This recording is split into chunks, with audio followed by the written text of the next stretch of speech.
What's going on, everybody? My name is David Delano. This is Rockets Daily, brought to you by Fan Arts. Thanks so much for joining me. No matter where you are, make sure to go ahead and like and subscribe. Leave your comments, help us grow. Chime in on whatever you guys are talking about with the whatever's on your mind for the Rockets. Over under win total. We talked about that those last couple episodes. We're going to continue to get into that some more. Let us know over or under 55 and a half wins, which basically means think the Rockets will win 56 games or more, or do you think they'll win 55 games or less? You can just put your prediction in the comments, or you can put some more detail behind it. However you're moved, definitely appreciate it, and I appreciate you guys being here today. Let's go ahead and get into today's show.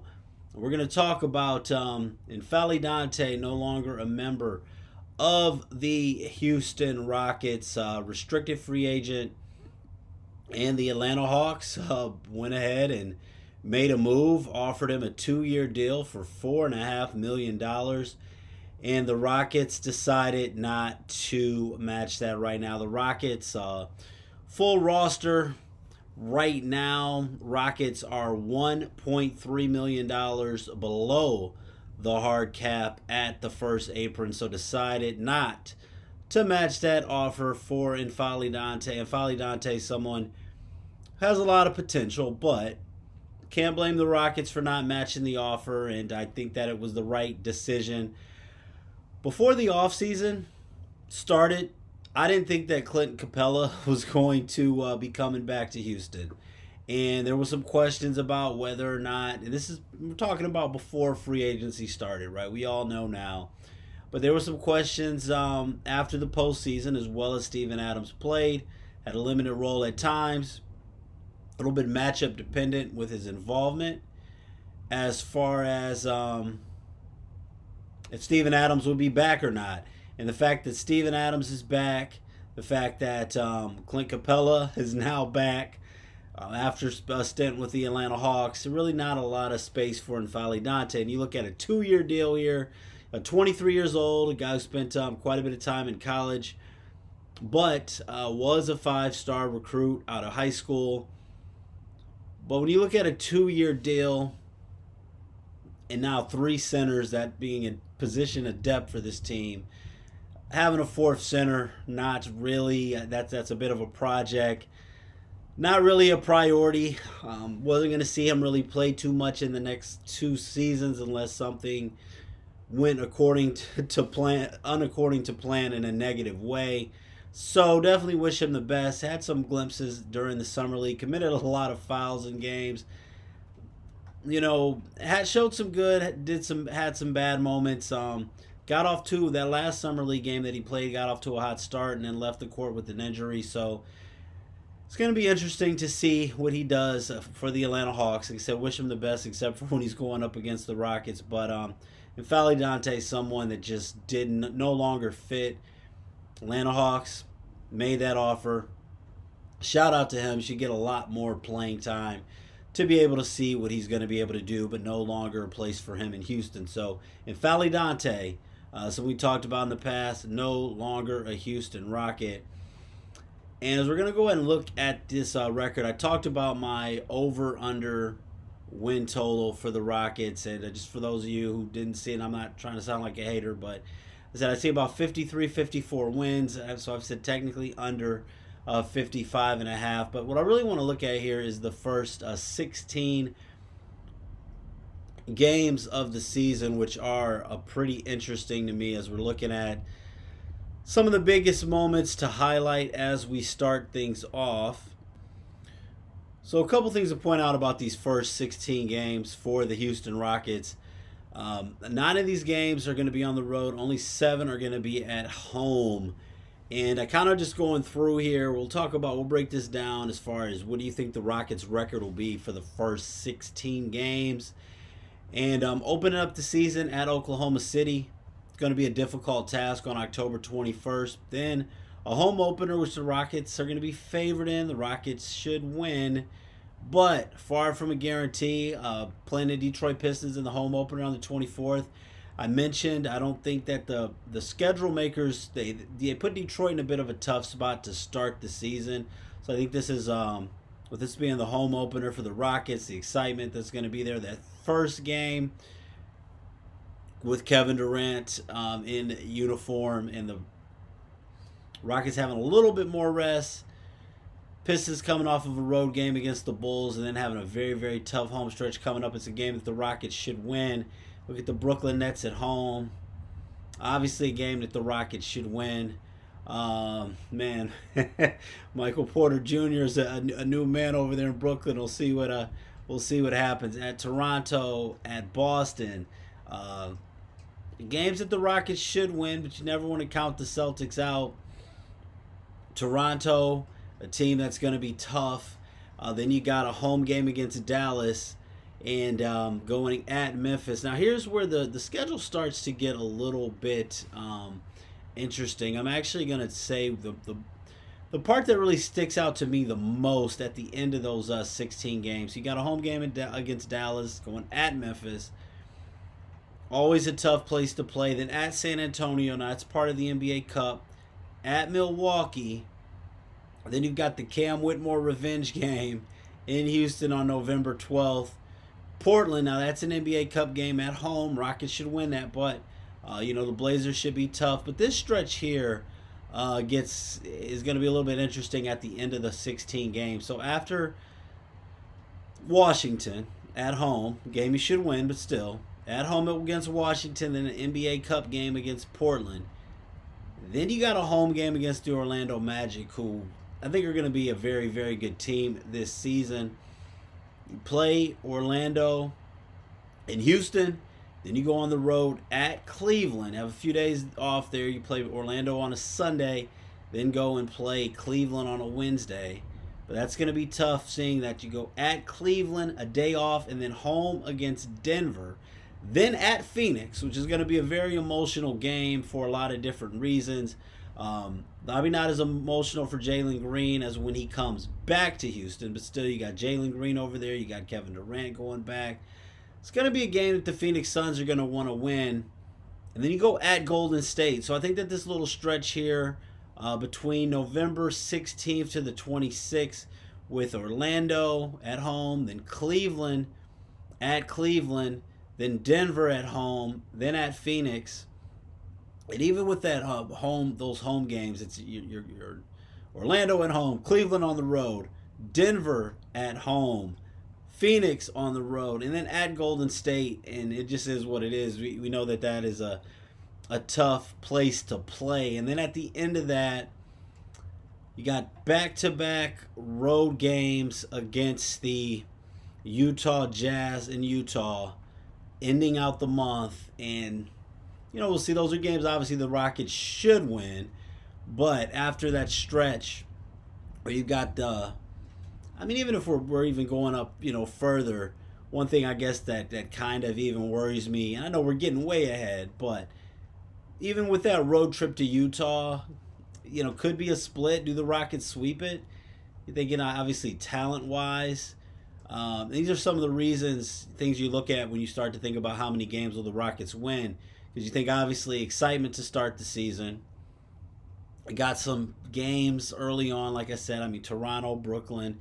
Don't want to count them out, but not games that should be winnable. Obviously, Boston, despite Jason Tatum, you're going to get up for Boston, Dallas, Memphis, San Antonio NBA Cup game. Milwaukee still has Giannis. Washington, you've got Cam Whitmore coming back. Portland, that's an NBA Cup game. Orlando, Cleveland, Eastern Conference contenders. Denver Nuggets, that's a big game and an NBA Cup game. Phoenix, that's an emotional game. It's always emotional and physical when you play the Warriors. And I'm just saying, all of these games, and you get to points like, okay, Utah, we could breathe a little bit playing 2 games against the Jazz. But then you play Sunday and Monday, and I'm already thinking, Kevin Durant probably doesn't play both of those games. I would over win total. Over the win total, if I had to make a wager that Durant's not going to play in both of those games at Utah, a lot of guys may not play both of those games at Utah. So that's an interesting stretch. So 16-game stretch that ends against the Golden State Warriors. I went through it, and I still have the Rockets going 11-5 after the first 16 games. I'd be satisfied with that. And I actually looked back. Rockets were 11-5 after the first 16 games of this season. Of last season. And I think that the Rockets are going to be 11-5 after the first 16 games of this season. But then when you come out of those 16 games, you got back-to-back road games against the Utah Jazz, a home game against the Sacramento Kings, and then which should be, if everyone's healthy, the Jalen Green return game to Phoenix on December 5th, and then you play at Dallas the following night. So a little bit of an interesting stretch there, even when you look at Utah, home against Sacramento, home against Phoenix, and then at Dallas the next day. Even that next stretch of 5 games, someone just looking could be like, okay, 5-0, but I don't think that we go 5-0 over that stretch. And I know we're looking at it just overall early on. For now, I'll say 11-5 for the Rockets. And we'll revisit this. We'll go ahead and revisit this. And the great thing about this, no matter what you could put in your predictions, whether you think the Rockets are going to win 70 games, whether or not you think they're going to win 49 games, we could debate it. We can argue about it. But the great thing about it is we're all going to find out at the end of the day. So, just for now, since I guess I went through the first 21 games, if I said first 16, I'm going to say 11-5 for the Rockets after the first 16 games. And I'm going to say 14-7 after the first 21 games so far. And that gets you to up through December 6th. Then there's a little break in the action for the NBA Cup tournament, and we'll see. So we'll hold that for thought for there. Let me know what you think the Rockets win total is going to be. What do you think the record will be after the first 16 games? What do you think the record will be through the first 21 games? All right, let's go ahead and finish with our Rockets history here. The 1992-1993 season for your Houston Rockets. And this was a huge year in franchise history, really setting the tone for quite a bit. So the 91-92 season, extremely disappointing season. Missed the playoffs, 42-40. Damn near lost Elijah Watt. But made the coaching change after a 26-26 start. Still wasn't enough to make the playoffs. Rudy Tomjanovich now, first full season as the Rockets head coach, went 55-27 in the 92-93 season. Rockets, first round of the playoffs, got pushed to 5 games. Now this was a best of 5 against the Los Angeles Clippers in a little bit of a tougher series than expected. Clippers were only 41-41 that season. They were the 7th seed, but pushed the Rockets. And then you had the next round. Rockets and Supersonics actually had the same record at 55-27, and they met in the second round of the playoffs. And unfortunately, should say the Rockets actually, when it came to the division winners, Rockets actually were.